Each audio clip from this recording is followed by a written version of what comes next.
Honorable Mautre, there's the first member who raised his hand is Honorable Manye. I'll recognize you after him. Thank you. Honorable Manye, what's the point of order? Thank you, Speaker. Speaker, for us as the MK Party, we are asking purely based on the values of Ubuntu that on the 19th of February we're here to listen to the budget speech, which didn't happen.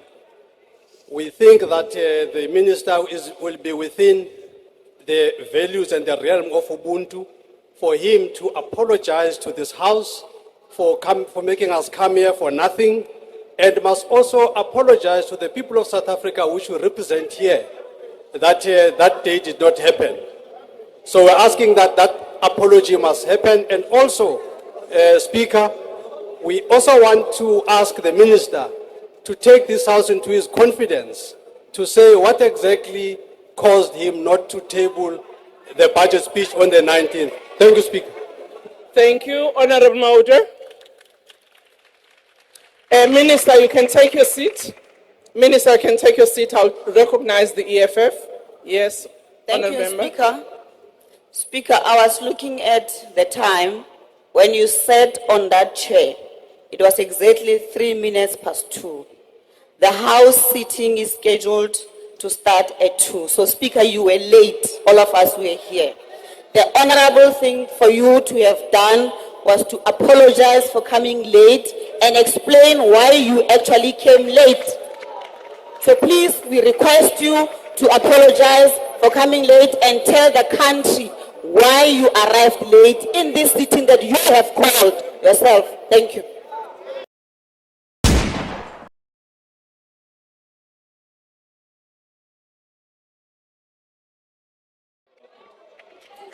Thank you, honorable members. We have noted both your requests as well as your comments. I want to remind honorable members that during the sitting on the 19th, we never proceeded with the sitting. We gave an opportunities for parties to express themselves. Members of the executive were here, the leader of government business were here, and I'm sure the minister in presenting the budget have noted the concerns that have been raised then and have noted the concerns as they have been raised now. And I will leave it to the minister to then deal with the matter. Secondly, Honorable Mautre, indeed, we start at 2. Oh, yes, sir? Okay, can you allow me to assist the minister? Let's not do what we usually not do in this House. We have decorum, we respect one another, and we allow the speaker to do what she has to do. Indeed, we're supposed to start at 3. We started, okay. On Wednesdays, we usually start at 3, but today, because of the presentation of the budget, we started 2.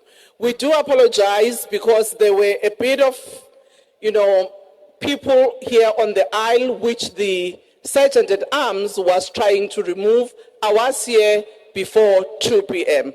But we do apologize that we did not start exactly on the time as you requested.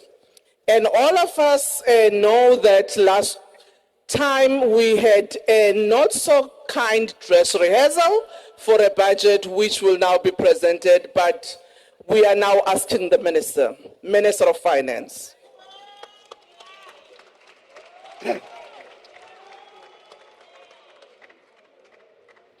Honorable Speaker, I'll probably show Khila that I'm going to come back to that issue later. It's taken.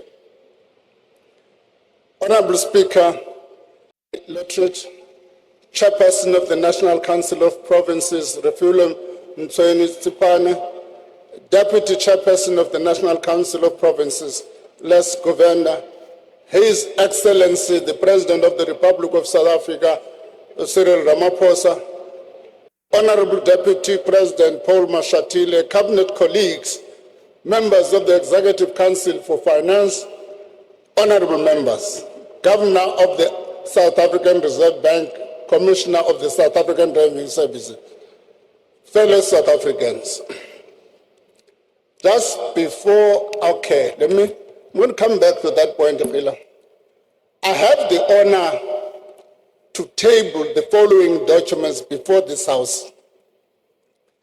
The 2025 Division of Revenue Bill, the 2025 Appropriation Bill, the 2025 Eskom Debt Relief Amendment Bill, the 2025 Public Sector Pension and Related Payments Bill, the 2025 Revenue Laws Amendment Bill, the 2025 Estimate of National Expenditure, the 2025 Budget Review, and this 2025 Budget Speech.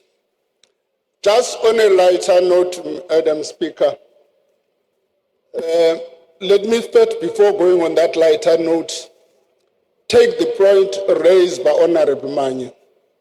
And indeed, it was an inconvenience for this Parliament and the people of South Africa.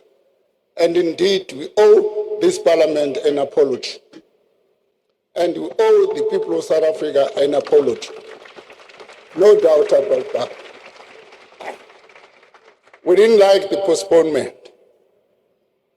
But on a lighter note, I saw on social media something that said this budget is postponed until my favorite club wins. That is Kaizer Chiefs.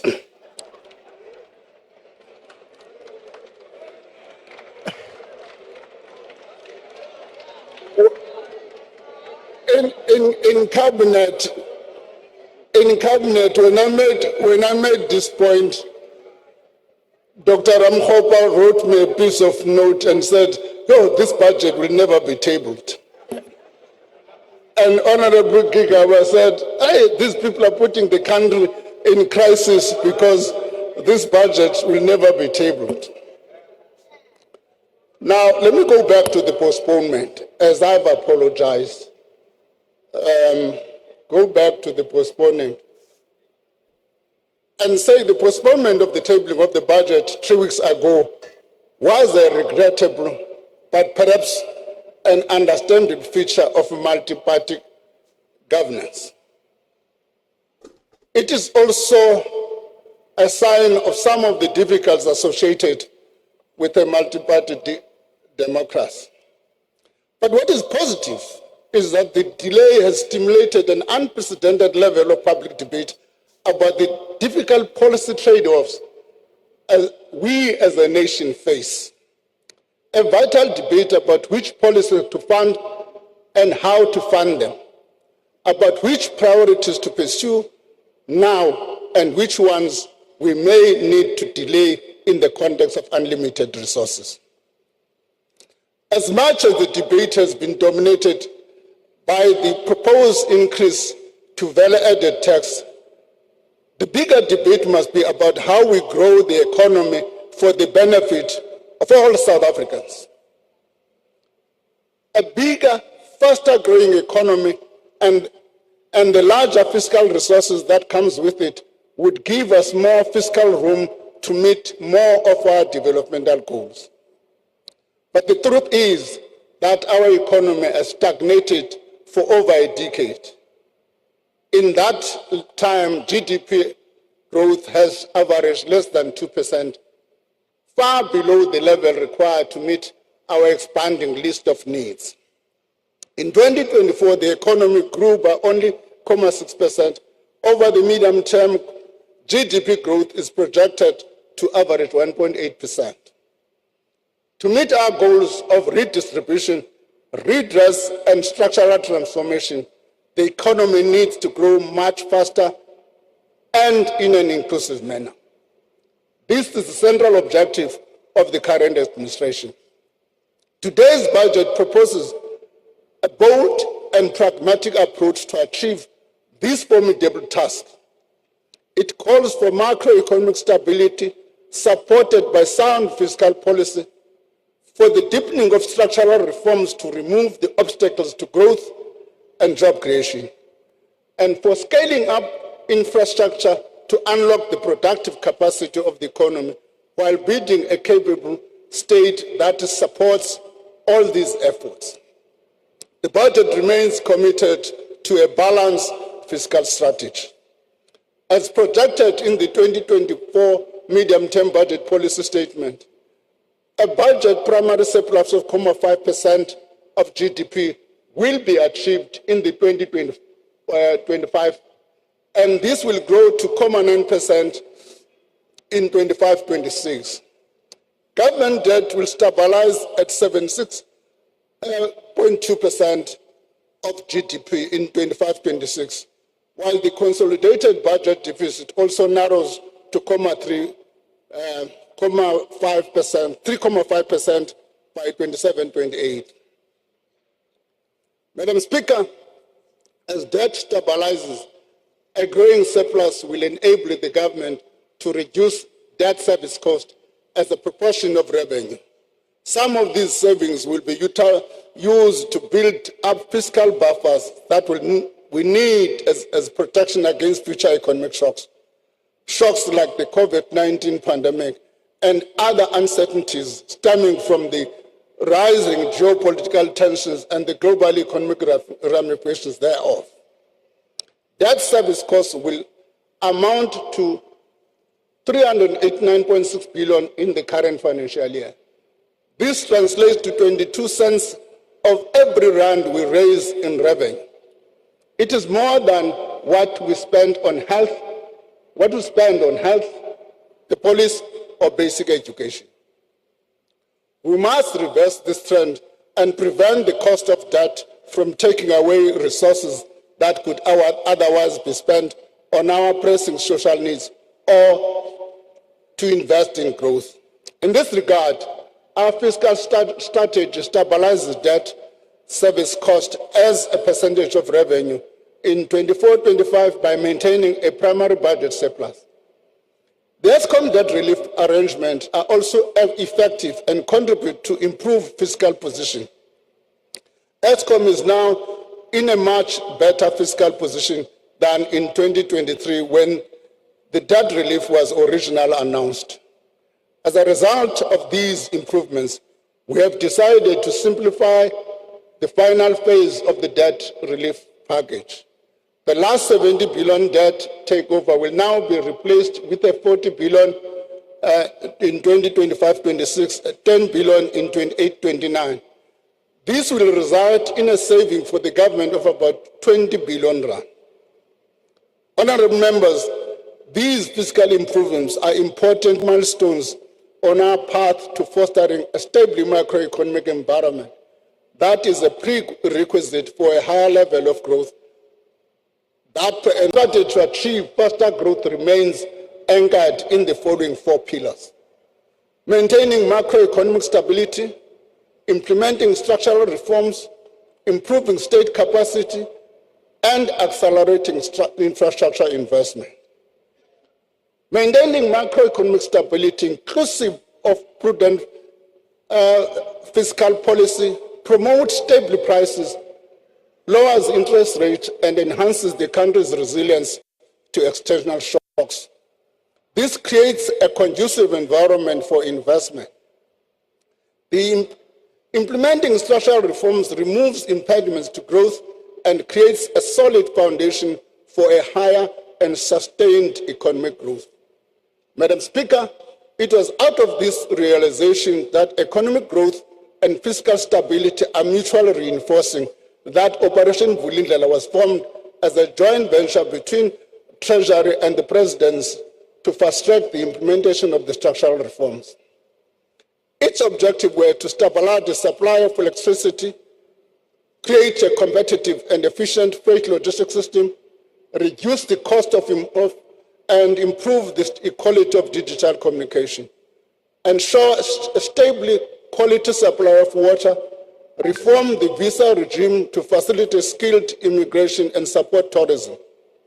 Since its establishment in 2020, Operation Vula has made real progress in achieving these objectives. For example, the energy reform have created 22,000 more than 10,000 megawatts are formally registered with NASA, which is of the last step in the regulatory process. These projects will contribute. Was approved. The roadmap allows private sector participation and gives third-party access. Gigabyte data bundle has declined by 51%, allowing individuals and small businesses to access more affordable data. The water use license backlog has been cleared, unlocking billions in investment and freeing projects that had stalled because of the backlog. The water quality regulatory system was reinstated for the first time since 2014. This is the green drop, blue drop, and no drop certification that enables effective intervention in supporting failing municipalities to provide clean water to citizens. E-visas for travelers from 34 countries have been introduced to significantly boost tourism. The Trusted Employer Scheme has been established to fast-track visa process for major investors. These achievements have eased economic bottlenecks and built on the successes. So phase 2 of OV will focus on the following: through existing reforms in energy, water, logistics, and visa system. Strengthen local government in improving the delivery of basic services. Harnessing digital public infrastructure as a driver of growth and inclusion, and creating sufficient productive and inclusive cities. Madam Speaker, infrastructure is a key pillar of our growth strategy. It is the bedrock for economic development, a key source of jobs, and an avenue for scaling up service delivery. This budget reflects that understanding. Allocation towards capital payments are the fastest growing area of spending by economic classification. Public infrastructure spending over the next 3 years will amount to more than 1 trillion rand. The spending will focus on 3 sectors: 402 billion rand for transport and logistics, 219 billion for energy infrastructure, 156 billion rand for water and sanitation. In transport, the South African National Roads Agency will spend 100 billion rand over the medium term to keep the national road network in good condition. Provincial roads departments will reseal over 16,000 lane kilometers of roads in their areas of authority. Passenger Rail Agency of South Africa is making steady progress to rebuild the infrastructure to provide affordable commuter rail services. To sustain this progress, we have provisionally allocated an additional 19.2 billion over the medium term for critical signaling.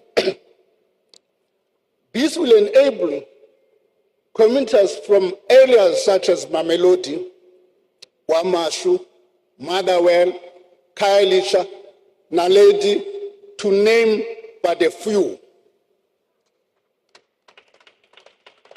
to catch a train every 10 minutes.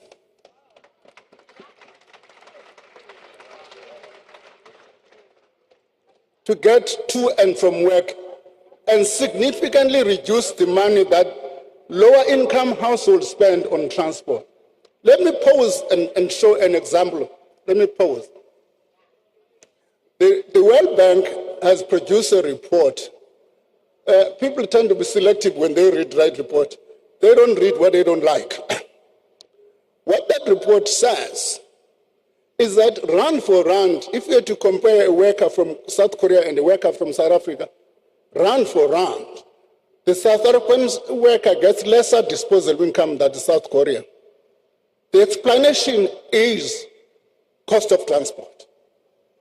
In South Africa, that cost of transport is affected by 2 things: the spatial dimension, and secondly, the cost of transport. And these communities in our areas, I don't know, when somebody said it's not, this budget is not proper, what do you mean? This allocation will also allow PRASA to maximum the potential of the 241 new trains delivered through the rolling stock renewal program. Despite the progress made, PRASA procurement system needs strengthening.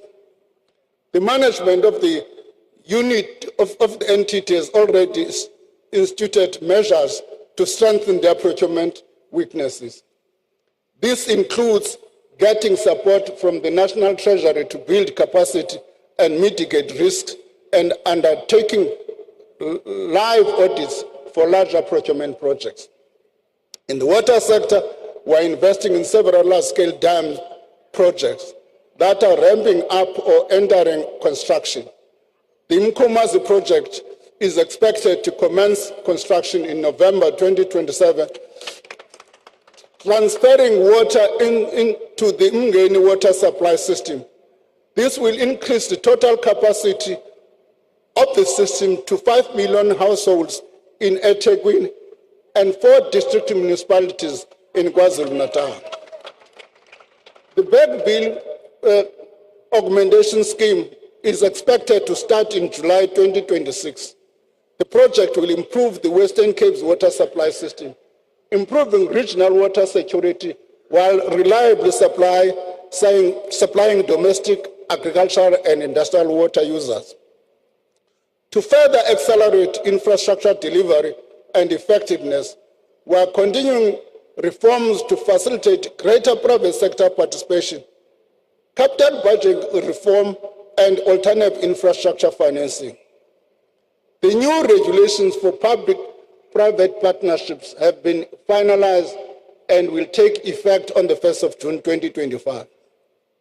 The regulation reduces procedural complexity of undertaking PPPs, create capacity to support and manage PPPs, create clear rules for managing unsolicited bids, and strengthen fiscal risk governance. The regulation also makes provision for national department to establish sector-specific PPP units. These units will drive private sector participation, creating opportunities to optimize the balance sheets of financial distressed state-owned companies.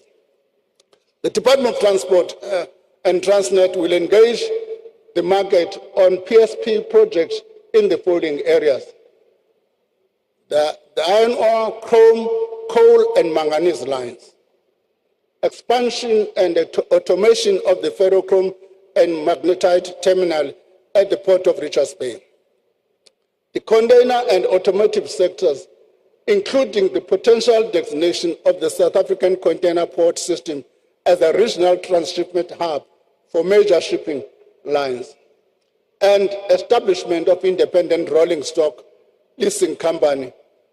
Should Transnet require gap funding for its PSP project, the budget facility for infrastructure will consider these after proper packaging and financial structuring. Additional guarantees may also be considered to finance the entity's maturing debt as well as its capital investment program. In the energy sector, the independent transmission program will be launched later this year. A request for information for a multi-line transmission packaging will also be issued by the Independent Power Producer Office in July this year, followed by a request for proposal in November. This will enable the private sector to play a key role in the expansion of the transmission network. Madam Speaker, we have reconfigured the BFI, the budget for infrastructure facility, to run multiple bid windows instead of just one annual window. Earlier this week, we published a call for proposal under the new system. The first window is now open and will close mid-April. The next window will open soon thereafter. Financing decisions to determine the appropriate fiscal mechanism to support projects have also been separated from the evaluation and budget processes. This will facilitate the mobilization of significant private sector financing for proposals approved during the special window last year. Lastly, our efforts to diversify the financing structure to support infrastructure are taking shape. A credit guarantee vehicle to mobilize private sector capital by de-risking projects will be launched in 2026. Its initial focus will be on independent transmission, aimed at bridging the energy transmission deficit. Once the vehicle has demonstrated its efficacy, it will be broadened to include other sectors. Government will issue its first infrastructure bond in 25-26. We will also introduce other innovative financing instruments to diversify the infrastructure fund sources. Financial institutions, including pension funds, banks, development banks, and international financial institutions have already expressed interest in participating. This, Madam Speaker, is how we plan to leverage infrastructure investment to ease supply-side constraints to the economy and improve access to social services the people get. Madam Speaker, there are several persistent pending pressures, spending pressures in health, education, transport, and security. These have to do with the government properly fulfilling its service delivery mandate. After careful consideration, the government has decided to fund these. Deferring the funding of these sectors further would compromise the government's ability to meet its constitutional obligation to those people. To raise the revenue needed, the government proposes to increase the VAT rate by 0.5 percentage point in 25-26 and by another 0.5 percentage point in the following year. This will bring the VAT rate to 16% by 26-27. Let me pause for a moment. Let me pause for a moment and say, Order, honorable members. Let's allow the minister to finish his presentation. Madam Speaker, should the spending reviews and other measures we're embarking on yield enough extra revenue, we will reassess the need to embark on the second 0.5 percentage point increase to VAT. Government also proposes no inflationary adjustment to personal income tax brackets and medical tax credits.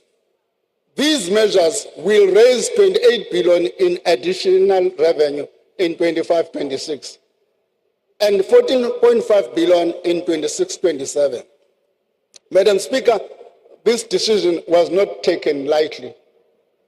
I can tell you now, no Minister of Finance is ever happy to increase taxes. We are aware of the fact that a lower overall burden of tax can help to increase investment and job creation and also unlock household spending power. We, however, have had to balance this knowledge against the very real and pressing service delivery needs that are vital to our developmental goals, and we cannot be further postponed. Honourable members, we thoroughly examined alternative raising the VAT rate. We weighed the policy trade-offs involved in increasing the corporate and personal income taxes. Increasing the corporate and personal income taxes would generate less revenue while potentially harming investment, job creation, and economic growth. Corporate tax collections have declined over the last few years, an indication of falling profits and a trading environment worsened by the logistic constraint and rising electricity cost. Furthermore, South Africa's corporate income tax collections are already higher than most of our peer countries. On the other hand, an increase to the personal income tax rate would reduce taxpayers' incentive to work and save. Our top personal income tax rate and our personal income tax collection as a percentage of GDP are far higher than those of the most developing countries. Increasing it is therefore not feasible. Taking on additional debt to meet the spending pressures was also not feasible. The amount is simply too large. The cost of borrowing would be unaffordable. Our sub-investment credit rating would also make this level of borrowing costlier and put us at a risk of even further downgrowth. Madam Speaker, VAT is a tax that affects everyone. By opting for a marginal increase to VAT, its distributional effect and impact were costly considered. The increase is also the most effective way to avoid further spending cuts and to enable us to extend the social wage. The government is very aware of the cost of living pressures faced by households, including higher food and fuel prices and rising electricity and transport costs. This is why we are taking concrete steps to protect vulnerable households. This is done through providing social grant increases that are above the inflation, expanding the basket of zero-rated items to include vegetables, dairy liquid, blends, meats and poultry products. We are also not increasing the fuel levy for another year, saving consumers around 4 billion. Madam Speaker, broadening the tax base and improving the administrative efficiency of the South African Revenue Service allow us over time to spread the tax burden more evenly and equitably. With this in mind, SARS is allocated 3.5 billion in the current financial year and an additional 4.4 billion over the medium term. That takes the total SARS allocation to 7.5 billion over the medium term. By the end of February this year, SARS reported a significant increase in undisputed debt. This means billions of rand are owed to the state. The revenue collector has also detected 156,000 taxpayers who are not registered and who have not filed despite their substantial economic activity. We therefore call on all South Africans to comply with the law and support SARS in its endeavor to collect the revenue that enables government to fund and provide critical services. I also want to emphasize the importance of tax compliance. I thank all compliant taxpayers who pay their fair share of taxes. I also encourage those that are not compliant to do the right thing. The rewards of our tax compliance and efficiency take time. Once again, the investment we make today in SARS will allow us to collect at the time to make improvements. Madam Speaker, the revenue proposed through the tax measures announced in this budget will contribute largely to us providing 232.6 billion in additional funding to key programs over the medium term. This amounts to 102 billion in 25-26, 68 billion in 26-27, 62 billion in 27-28. The funding is for spending pressures for infrastructure investment, social protection, a higher than anticipated public service wage bill, a provisional allocation for critical frontline services. Honourable members, in the last year alone, public sector health system lost close to 9,000 health workers.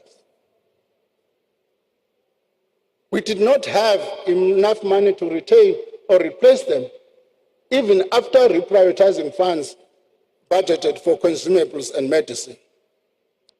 Accruals in this sector, which is the money owed by department to vendors for service already provided, also ballooned to 22 million. Let me just dramatize this thing.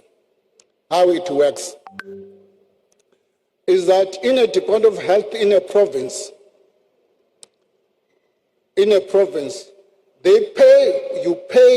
you provide services. The Department of Health does not have money to pay you now.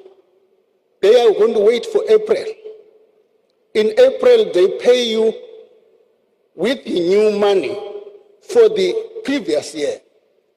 The second year, in 25-26, they don't have money to pay for the new ones. So it can't be allowed to go on like that. It can't be allowed to go like that. Will be any responsible government if we allow such things to happen. And as a result, therefore, our health services are becoming dysfunctional.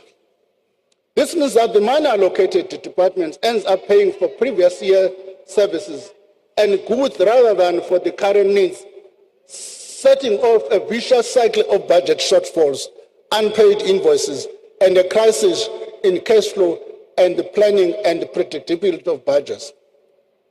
This is an untenable situation that we could not leave unresolved. As a result, consolidated spending, which exclude interest payment, increases from 2.4 trillion in 24-25 to 2.83 trillion in 27-28. Provinces will receive 2.4 trillion over the medium-term period. This budget includes allocation to support critical provincial functions related to health and education. We trust that the allocation will be used for their intended purposes. I must repeat, because these funds that are allocated to provinces go through what is a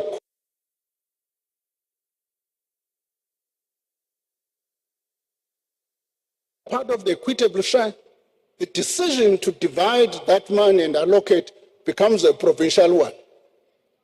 And the provincial government is at liberty to use it in any manner it decides. And the final product is a loss of capacity in health services.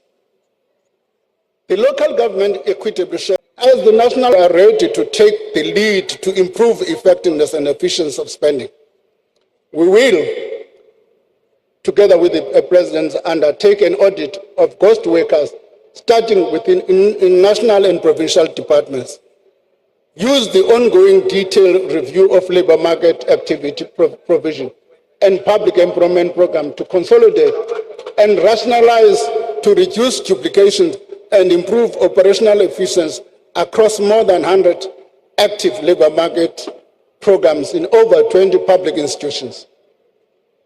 The recommendation of this review will also be presented to Cabinet in due course.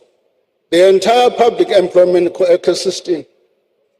The aim of this review is Treasury will implement a significant changes to the budget process by reassessing the initial assumptions informing budget allocations with a view to creating room for improving spending. Madam Speaker, these reviews go beyond mere cost-cutting measures. They are allowed to systematically assess whether public expenditure is effectively aligned with the priorities of the government and whether it delivers the best possible value for money and impact for the people of South Africa while keeping us on the path of fiscal sustainability. These initiatives will give impetus to the slow implementation of the recommendation of the spending review. I call on ministers, MECs, DGs, HODs, and every official responsible for public funds to embrace these efforts and play their part. The proliferation of conditional grant has necessitated a review of the conditional grant system to reduce duplication and improve effectiveness of the programs. This budget will implement the first phase of the recommendations of the review and include merging conditional grants in the basic education and agricultural sector. Preference-based conditional grants to metropolitan municipalities are also introduced, linked to institutional governance and financial reforms to improve services. Madam Speaker, the incentives in our current disaster management system are skewed towards relief and rehabilitation, when mitigation and readiness to minimize damage is the most cost-effective response. Our municipalities stand at the front line of disaster response, yet they are hamstrung by aging infrastructure, bureaucratic fragmentation, and limited access to emergency funds. The priority is to reduce the administrative burden to access emergency funds. Every hour of delay costs lives and livelihoods. Continuous improvements are made to the grant system to incentivize municipalities to access a variety of funding instruments for disasters. These include their own budget, the contingency reserve, conditional grant funding, and insurance. The budget allocates 1.7 billion to respond to future disaster over the medium term, while 4 billion is provisionally allocated to address backlogs recovery efforts for provinces and municipalities. The decline in municipal services is evident across cities. Towns and rural villages highlights the systematic challenges faced by this varying group of municipalities. As outlined by the President in his State of the Nation address, Phase 2 of Operation Vulindlela, the institutional structure of local government will be reviewed through the updating of the white paper of local government. In line with the Constitution, the principle of funds follow functions. The review of local government fiscal framework will examine how to appropriately finance local government relative to their functions and their form. Reforms to the revenue generating service of local government, namely water and sanitation and electricity and refuse removal, are underway. So, the 8 metropolitan municipalities have met the minimum requirement for participation in the Financial Performance Incentive Grant, the Urban Development Financing Grant. Further allocations in the grant are dependent on municipalities meeting specific targets related sets out in their performance improvement action plans. For 25-26, this includes critical institutional governance and management changes to creating an enabling environment for local term investment infrastructure. By ring-fencing the revenues from these services and running operating surpluses, these business units can generate I'm not saying these units can generate funds for infrastructure improvements to deliver quality services.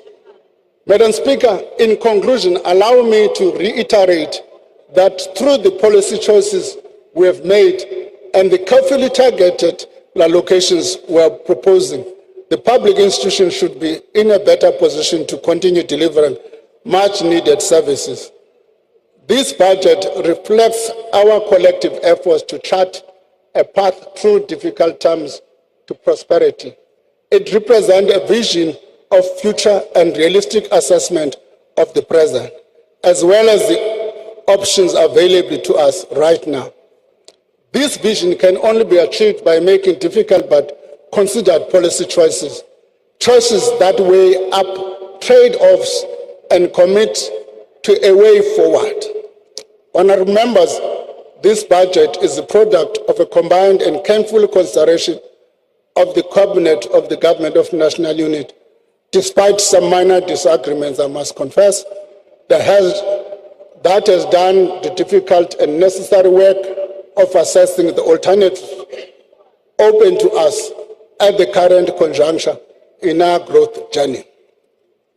Honourable members, this budget is also a proposal to you as Parliament that has been democratically elected to represent the aspirations and interests of South Africans by confronting the difficult choices needed to move our country forward.